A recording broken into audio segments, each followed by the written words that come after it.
Shalom semuanya, haleluya. Kita bertemu kembali pada ibadah minggu hari ini, karena ini adalah hari sabatnya Tuhan. Sudah seminggu kita lalui, walaupun kita saat ini masih dalam keadaan pandemi, bahkan kita mengikuti pemerintah PPKM, tapi kita percaya, kita tetap bersatu hati. Kita mau bersama-sama memberikan yang terbaik hanya untuk Yesus Kristus. Mari semua yang ada di rumah, dimanapun berada, saya ajak untuk berdoa. Kita tutup mata kita tundukkan kepala kita. Bapa, terima kasih Tuhan. Pada hari ini Tuhan, kami bersyukur Kau berikan kami anugerah yang luar biasa. Kami masih bisa bernafas, kami masih bisa beraktivitas Bapa. Semua karena anugerah-Mu Bapa. Terima kasih Yesus. Kini saatnya Tuhan, di hari ini Tuhan, hari Sabat-Mu Tuhan, kami mau bersatu hati bersama-sama Tuhan, memuliakan nama-Mu Tuhan, dimanapun kami berada Bapa. Berkati setiap kami Tuhan, urapi setiap kami Tuhan, rumah-rumah kami Tuhan, kamar kami Tuhan, dimanapun kami berada Bapa. Biar Roh Kudus-Mu hadir di tengah-tengah kami Tuhan, untuk kami lebih lagi Tuhan, menyenangkan hati Tuhan melalui pujian dan penyembahan kami Tuhan. Di dalam nama Tuhan Yesus Kristus, kami yang siap untuk memuji dan memuliakan nama-Mu. Haleluya. Amin.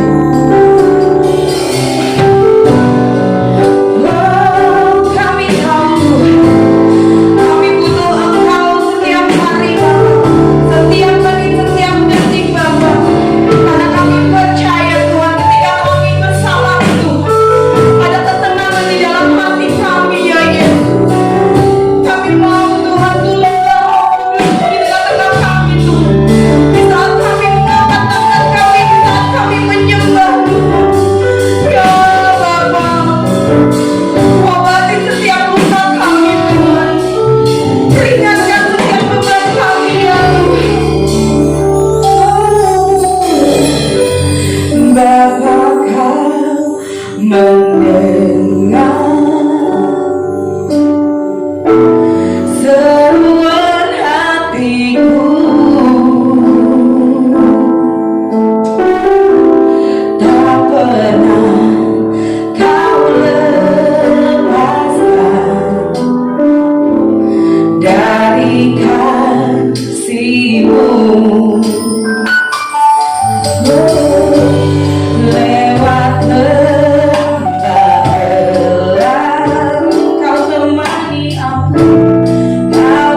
semua penyertaan yang sudah Kau berikan kepada kami sampai detik ini ya Bapa. Kami bersyukur kami punya Allah seperti Engkau Bapa, Allah yang tidak pernah meninggalkan kami, Allah yang tetap setia kepada kami Bapa. Terima kasih Tuhan, terima kasih atas pertolongan-Mu Tuhan atas hidup kami ya Bapa. Kini saatnya Tuhan, kami di sini Tuhan, bahkan di rumah atau dimanapun kami berada Tuhan, kami mau memuliakan nama-Mu lebih lagi Tuhan. Kami menyenangkan hati-Mu Tuhan dengan bersorak-sorai atas nama-Mu ya Bapa. Berikan kami lebih lagi Tuhan, berikan kami Tuhan hati yang semangat Tuhan, untuk kami bisa lebih lagi Tuhan menyenangkan hati-Mu ya Bapa. Di dalam nama Tuhan Yesus Kristus, kami yang siap melompat lebih tinggi hanya untuk Tuhan. Dalam nama Tuhan Yesus, dalam nama Tuhan Yesus Kristus, mari kita semua katakan amin. Haleluya, puji Tuhan. Haleluya, Bapak semuanya, kita percaya dimanapun kita berada, apapun kegiatannya kita tetap menyenangkan hati Tuhan. Kita mau bersuka buat Tuhan, amin. Haleluya, haleluya. Apapun yang terjadi, Tuhan Yesus ada beserta dengan kita, amin. Haleluya, puji Tuhan. Kita memberikan suara kami, memang suara kami memanggil semua umat, amin. Dengarkanlah suara Nabi memanggil semua umatnya dari ujung ke ujung, namun dengan ibadah. Dengarkanlah suara Nabi memanggil semua umatnya dengan Tuhan bersatu di manusia. Ketika manusia adalah Yesus panggillah kita. Udahlah semua saja salah yang Tuhan dulu. Semuanya api kemuliaannya menuju dari surga. Penuhi kami semua, bangkitlah dengannya. Api kemuliaannya menuju dari surga. Kita terharunya takut disesarannya. Kita bersorak-sorai dalam nama Yesus. Hanya Raja segalanya, kita yang dengarkanlah. Dengarkanlah suara Nabi memanggil semua umatnya dari ujung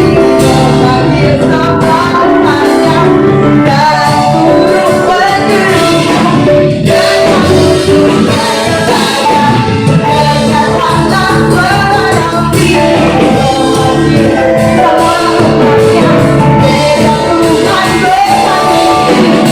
bersatu. Semuanya Yesus panggillah kita. Gunakan semua senjata yang Kau semuanya. Api kemuliaannya menuju dari surga. Penuhi kami semua, bangkitlah dengannya. Api kemuliaannya menuju dari surga. Kita kepadanya bawa Yesus masuknya. Ya Raja,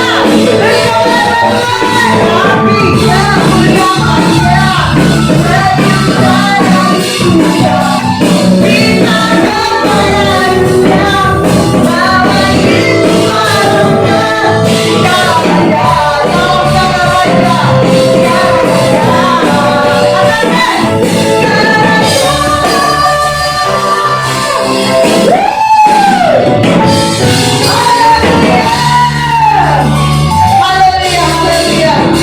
Puji Tuhan. Silakan duduk kembali. Masih dalam hadirat Tuhan. Bapak, terima kasih Tuhan. Kami menyenangkan hati-Mu Tuhan, tapi tidak berhenti di sini saja Bapak. Kami mau mempersiapkan hati kami Tuhan untuk mendengarkan sabda firman-Mu Tuhan melalui hamba-Mu. Jadikan kami tidak hanya sebagai pendengar-pendengar saja Bapak, tapi sebagai pelaku atas firman-Mu ya Bapak. Persiapkan hati kami Tuhan untuk dengar firman-Mu Bapak. Karena kami percaya Tuhan, firman-Mu tidak akan pernah berubah Tuhan, dari dulu, sekarang, dan selama-lamanya Tuhan. Dan kami percaya Tuhan, Firman-Mu adalah penolong dalam hidup kami ya Bapa. Terima kasih Tuhan, persiapkan kami Tuhan. Di dalam nama Tuhan Yesus Kristus kami yang siap untuk mendengarkan sabda firman-Mu. Haleluya. Amin.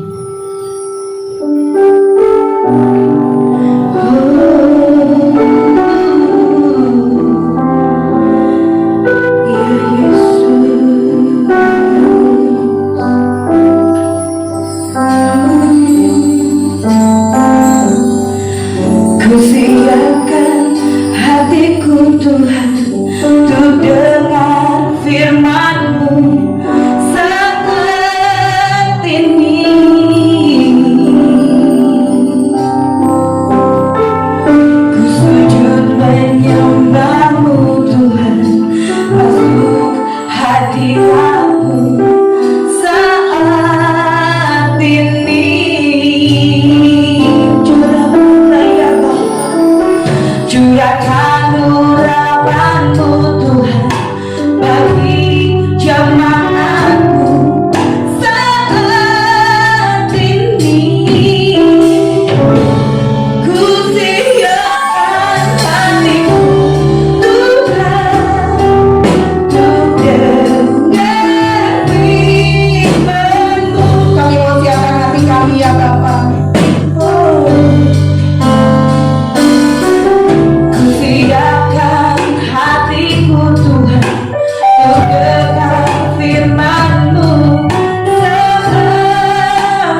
Tuhan dari Bapak Gembala Pembina. Haleluya. Amin.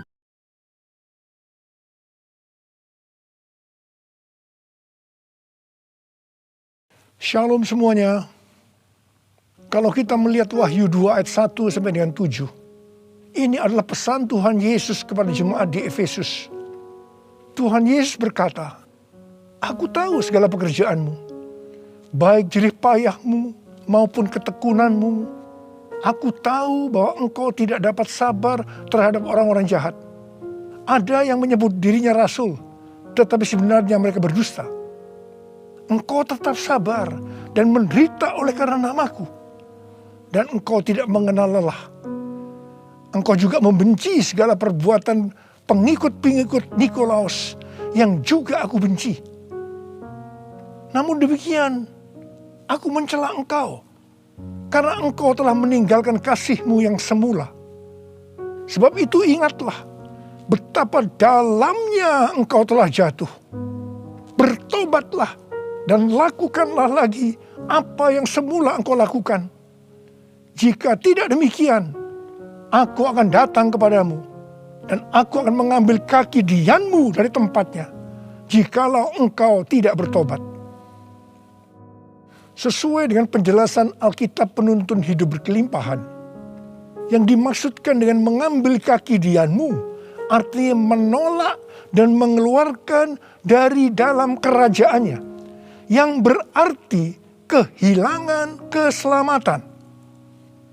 Pesan Tuhan Yesus kepada jemaat di Efesus ini juga berarti pesan buat kita semua, yang dapat disimpulkan sebagai berikut.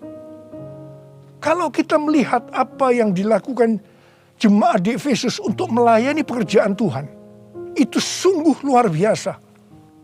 Tetapi apapun yang mereka lakukan untuk melayani pekerjaan Tuhan, meskipun itu sungguh luar biasa, tetapi kalau tidak didasarkan kepada kasih yang semula, maka Tuhan akan berkata, betapa dalamnya engkau telah jatuh. Bertobatlah dan lakukan lagi apa yang semula engkau lakukan. Jika tidak demikian, maka engkau akan kehilangan keselamatan. Tetapi barang siapa menang, artinya kembali kepada kasih yang semula, maka akan diberi makan dari pohon kehidupan yang ada dalam taman Firdaus Allah, yang artinya akan masuk surga. Ini suatu peringatan yang tidak main-main dan sangat serius. Karena itu saya akan mengajak saudara untuk melihat diri kita. Mungkin kita kelihatan begitu rajin, tekun, sabar, mau menderita dalam melayani pekerjaan Tuhan. Pertanyaannya, apakah itu dilakukan dengan dasar kasih yang semula? Banyak orang yang kelihatan luar biasa dalam melayani pekerjaan Tuhan, bukan karena didasarkan kepada kasih yang semula, tetapi karena kewajiban atau ada motivasi yang lain. Tuhan mau supaya kita kembali kepada kasih yang semula. Kasih yang semula adalah kasih yang kita miliki pada waktu baru bertobat dan mengalami kelahiran baru. Waktu saya baru bertobat dan mengalami kelahiran baru, saya begitu haus akan Tuhan, akan firman-Nya.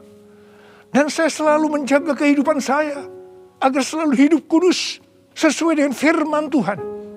Dan puji Tuhan, ini tetap saya jaga sampai dengan hari ini.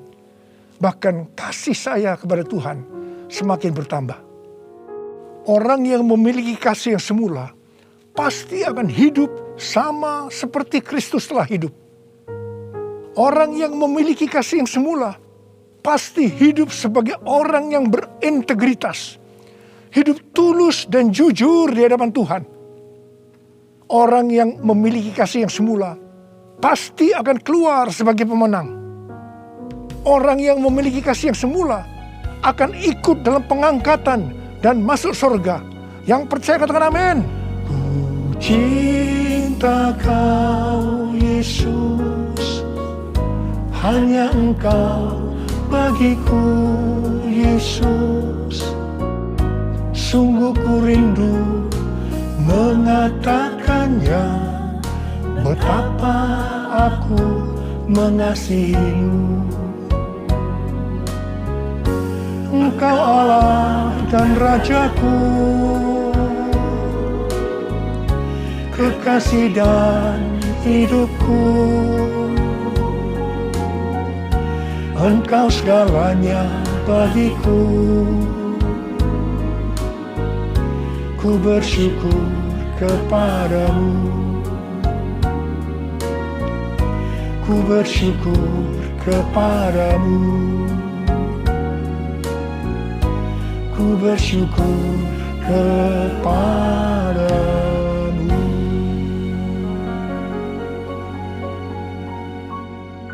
Pada waktu Tuhan Yesus ditanya oleh murid-muridnya tentang tanda kedatangannya kembali dan tanda kesudahan dunia ini, Tuhan Yesus menjawab dalam Lukas 21 ayat 11 bahwa salah satunya adalah penyakit sampar. Jadi COVID-19 ini adalah salah satu tanda dari kedatangan Tuhan Yesus kembali dan tanda kesudahan dunia ini. Awal tahun 2009, Tuhan berbicara kepada saya dengan sangat serius dari Wahyu 3 ayat 11 bagian A. Aku datang segera. Aku datang segera. Saya gemetar dan bertanya, Tuhan, apa yang akan Tuhan lakukan? Dan apa yang harus saya kerjakan? Lebih kurang 6 bulan kemudian, Tuhan baru menjawab pertanyaan saya dengan berkata, Aku akan mencurahkan rohku. Aku akan mencurahkan rohku. Pada saat aku mencurahkan rohku, akan terjadi seperti Yoel 2 ayat 28 sampai dengan 32. Akan ada 3 tanda yang terjadi. Tanda yang pertama, anak-anak, pemuda, orang tua akan dipakai Tuhan secara luar biasa. Tanda yang kedua, mujizat-mujizat akan terjadi secara luar biasa. Tanda yang ketiga, goncangan-goncangan juga terjadi secara luar biasa. Melalui 3 tanda ini, maka Yoel 2 ayat 32 akan terjadi. Yaitu akan banyak orang yang berseru kepada nama Tuhan. Dan mereka yang berseru kepada nama Tuhan akan diselamatkan. Jadi akan terjadi penuaian jiwa besar-besaran. Tahun 2013, Tuhan memberikan nama untuk pencurahan Roh Kudus ini adalah Pentakosta yang ketiga. Jadi salah satu tanda terjadinya Pentakosta yang ketiga adalah goncangan-goncangan. Sejak tahun 2009, hampir di setiap khotbah saya selalu mengingatkan tentang goncangan ini. Saya sering berkata, kalau saudara percaya akan terjadi goncangan-goncangan, katakan amin. Tetapi sering aminnya hanya sekedar berkata amin saja. Saya selanjutnya akan berkata, saudara tidak berkata amin pun, goncangan pasti terjadi. Biasanya kita akan tertawa setelah saya berkata seperti itu. Tetapi siapa mengira tanggal 2 Maret tahun 2020, Presiden Jokowi mengumumkan bahwa COVID-19 masuk ke Indonesia. Mulai saat itu goncangan karena pandemi COVID-19 mulai terjadi dan sampai dengan hari ini belum selesai. Banyak orang yang khawatir, ketakutan, bosan, jenuh, depresi. Ada juga yang sakit dan tidak sedikit yang meninggal. Pandemi ini juga mengakibatkan terjadinya krisis ekonomi. Ditambah lagi hari-hari ini pandemi semakin ganas dengan adanya varian Delta yang membuat penularannya jauh lebih cepat. Yang paling penting yang harus kita lakukan dalam menghadapi pandemi ini adalah kita harus makin sungguh-sungguh untuk mempersiapkan diri kita dalam menyambut kedatangannya yang kedua kali. Sebab Tuhan Yesus sendiri berkata bahwa sampar dalam hal ini COVID-19 adalah salah satu tanda akan kedatangannya yang kedua kali. Karena itu, seperti pesan Tuhan Yesus kepada jemaat di Efesus, yang berarti ini juga pesan buat kita semua pada zaman ini, bahwa kita harus kembali kepada kasih yang semula. Sebab hanya orang yang memiliki kasih yang semula yang akan ikut dalam pengangkatan. Yang percaya katakan amin. Dalam masa pandemi ini, kita harus mengerti bahwa pencurahan Roh Kudus yang disebut dengan Pentakosta yang ketiga sedang terjadi. Dalam pandemi ini kita harus mengerti bahwa ini adalah masa penuaian jiwa yang terbesar dan yang terakhir dalam menyelesaikan amanat agung untuk menjadikan semua bangsa murid Tuhan Yesus. Dalam masa pandemi ini kita harus mengerti bahwa akan terjadi kebangkitan generasi Yeremia, yaitu anak-anak muda yang dipenuhi Roh Kudus, cinta mati-matian kepada Tuhan Yesus, tidak kompromi terhadap dosa, dan akan bergerak untuk memenangkan jiwa. Sucikan dan kuduskan hati ini untuk layak menghadap hadirat-Mu. Tubuh jiwa rohku kuserahkan padamu, ku menyembah-Mu. Tinggikan nama-Mu ya Tuhan, mulialah nama-Mu ya Tuhan. Tiada lain seperti Engkau ya Allahku, besar kuasa-Mu. Tiada lain seperti Engkau ya Allahku, besar kuasa-Mu, besar kuasa-Mu.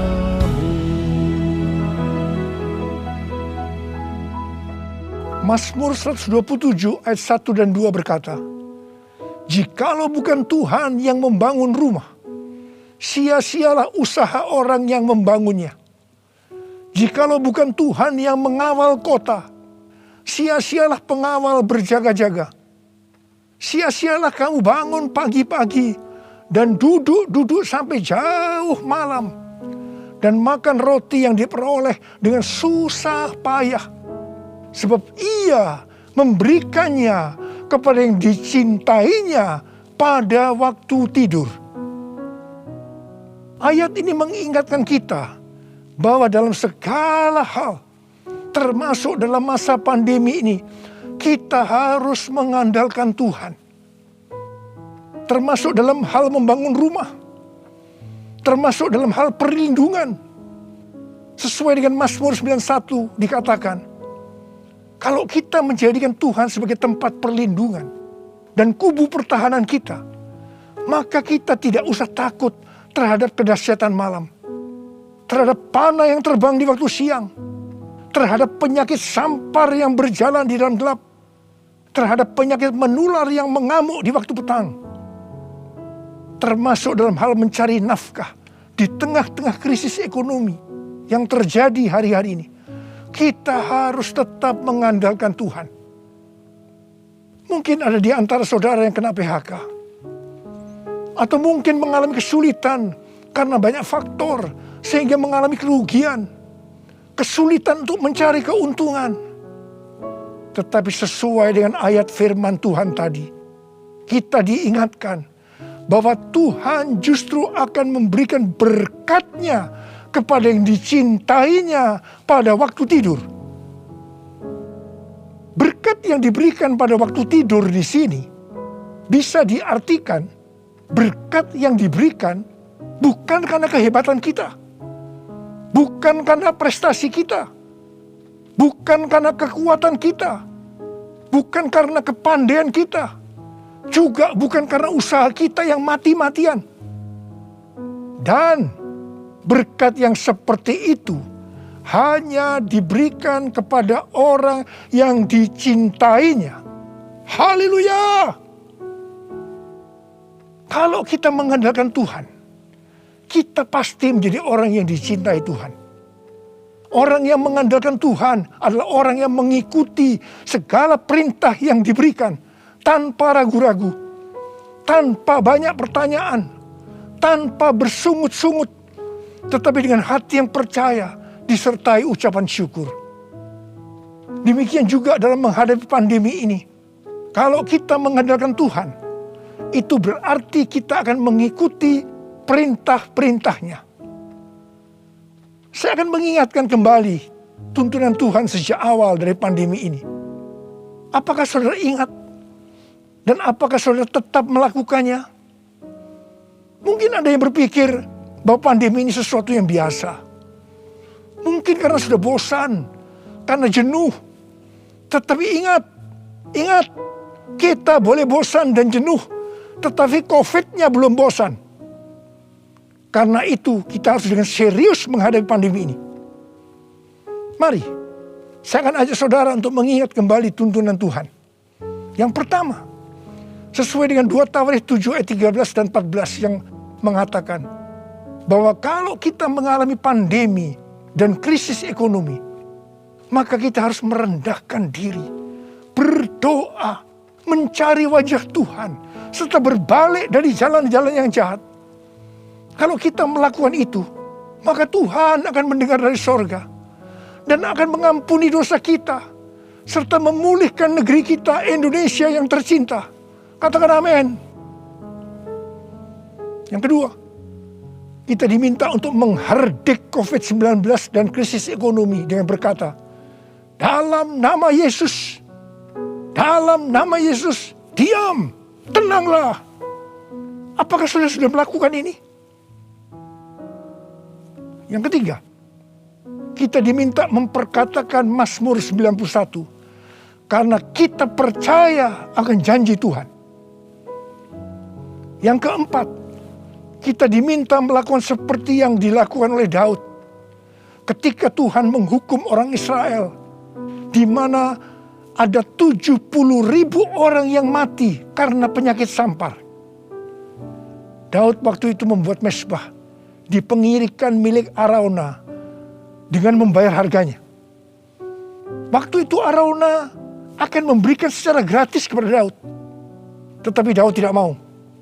Dia tetap mau membayar harga. Setelah Daud membuat mezbah, maka tulah sampar itu berhenti. Kalau kita mengharapkan pandemi akan berhenti, maka kita sebagai gereja-gereja Tuhan harus membuat mezbah, doa, pujian, dan penyembahan bersama-sama dalam unity. Minta belas kasihan turun. Minta belas kasihan turun ke atas Indonesia. Gereja jangan saling menyalahkan satu sama lain. Gereja jangan saling menjelekkan. Gereja harus membayar harganya dengan unity. Yang kelima, sesuai dengan Yesaya 26 ayat 20 dan 21. Maka kita diminta oleh Tuhan untuk bersembunyi barang sesaat lamanya sampai amarah itu berlalu. Karena Tuhan akan menghukum penduduk bumi karena kesalahannya. Amsal 27 ayat 12 berkata, kalau orang bijak melihat malapetaka, bersembunyilah ia. Tetapi yang tidak berpengalaman berjalan terus, lalu kena celaka. Karena itu, mari, biarlah kita menjadi orang yang bijak. Bersembunyi di sini bisa diartikan, kalau tidak ada keperluan mendesak, kita diam di rumah. Dan juga kita harus melakukan 6M. Yang pertama, memakai masker. Yang kedua, mencuci tangan dengan sabun. Yang ketiga, menjaga jarak. Yang keempat, mengurangi mobilitas. Yang kelima, menjauhi kerumunan. Dan yang keenam, melakukan vaksinasi. Yesus, Kaulah pembelaku. Pada siapa aku harus takut? Yesus, Kau perlindunganku. Ku tak gentar menghadapi musuh. Sekarang tegaklah kepalaku, hadapi lawanku yang berada di sekelilingku. Dan mulutku memuji, bermazmur bagimu, bersorak bagi kebesaran-Mu. Sekarang tegaklah kepalaku, hadapi lawanku yang berada di sekelilingku. Dan mulutku memuji, bermazmur bagimu, bersorak bagi kebesaran-Mu. Bersorak bagi kebesaran-Mu.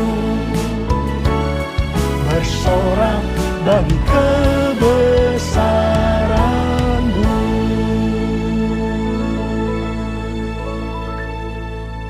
Pada tahun 1918 sampai 1920 pernah terjadi pandemi yang disebutkan dengan flu Spanyol. Kalau dibandingkan dengan COVID-19 dengan memakai data tanggal 29 Mei 2021, maka didapatkan hal-hal sebagai berikut.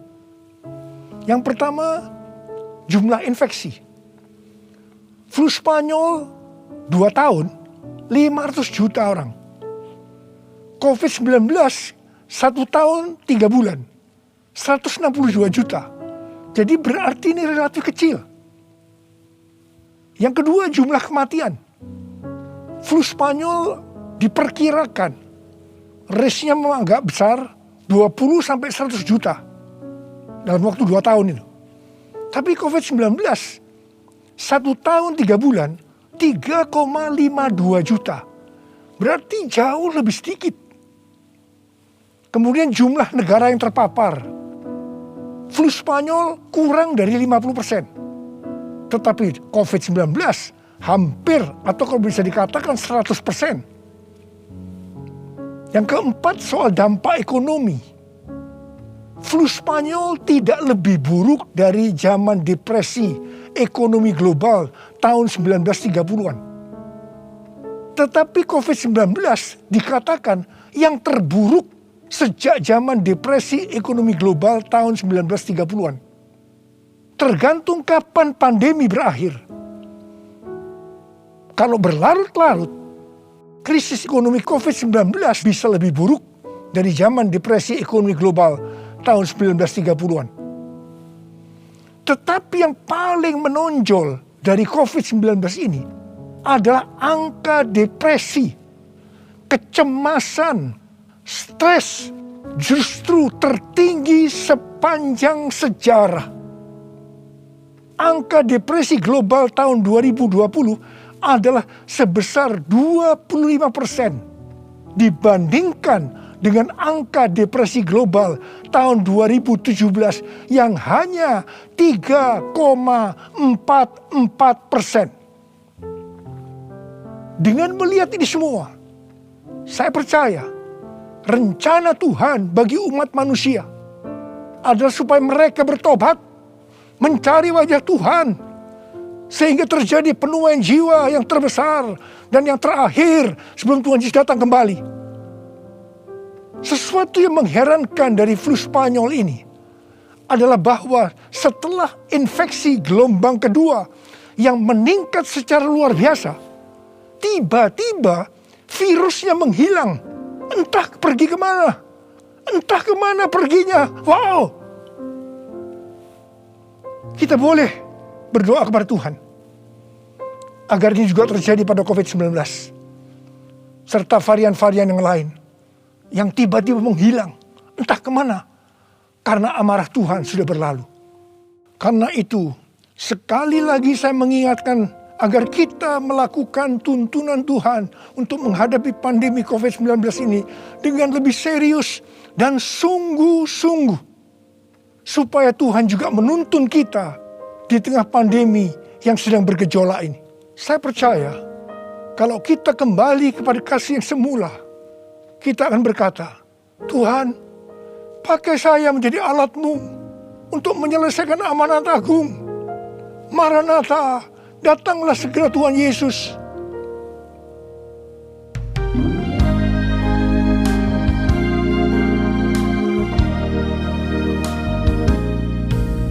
Tuhan, ini aku, jadikanlah ku alat-Mu untuk memberitakan Injil-Mu.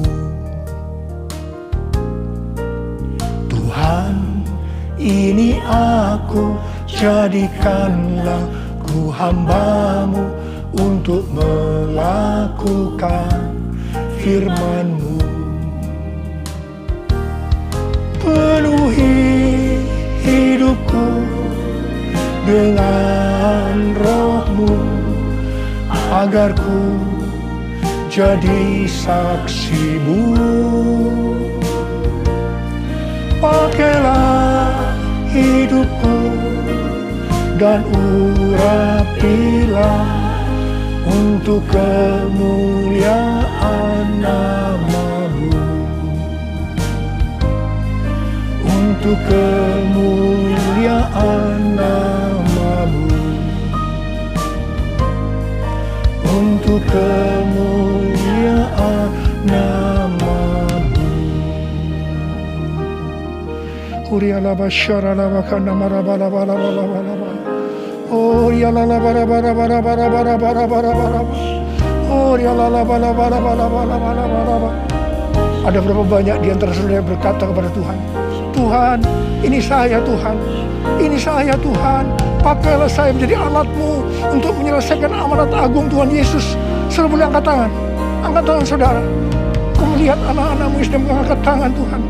Mereka siap Tuhan menjadi alat-Mu, pakai mereka untuk menyelesaikan amanat agung Tuhan Yesus. Hurrah, terima pengurapan Tuhan, terima.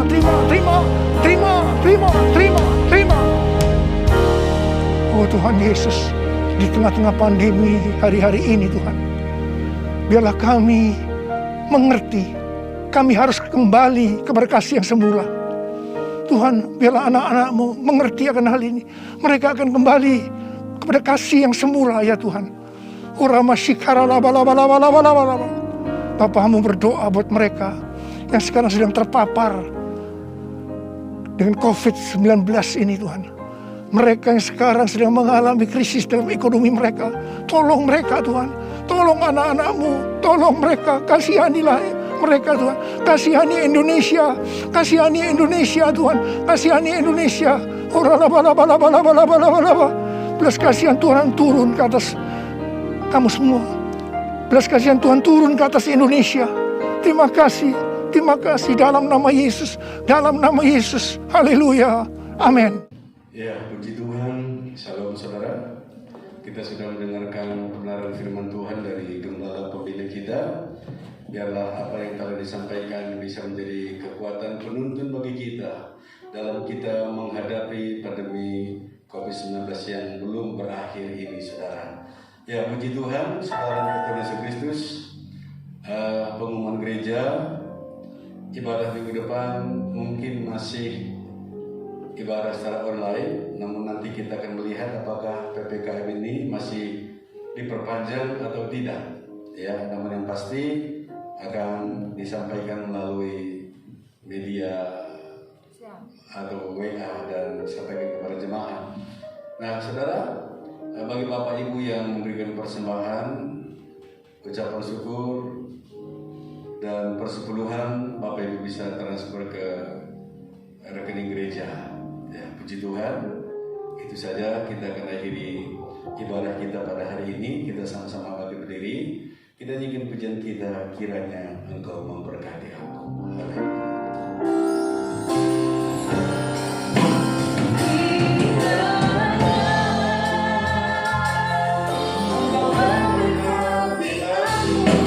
Berikan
arahkan hati kita terima berkat Tuhan. Kekasih Kristus, terimalah berkat yang melimpah, rahmat anugerah, damai sejahtera dari Allah Bapa, kasih karunia di dalam putranya Yesus Kristus Tuhan, persekutuan yang manis dalam berkuasa Roh Kudus menyertai kita mulai hari ini, esok bahkan Maranatha Tuhan datang kedua kali menjemput kita bersama-sama di awan-awan yang permai dan bahkan sampai selama-lamanya. Semoga kita diberkati Tuhan, sama-sama kita katakan amin.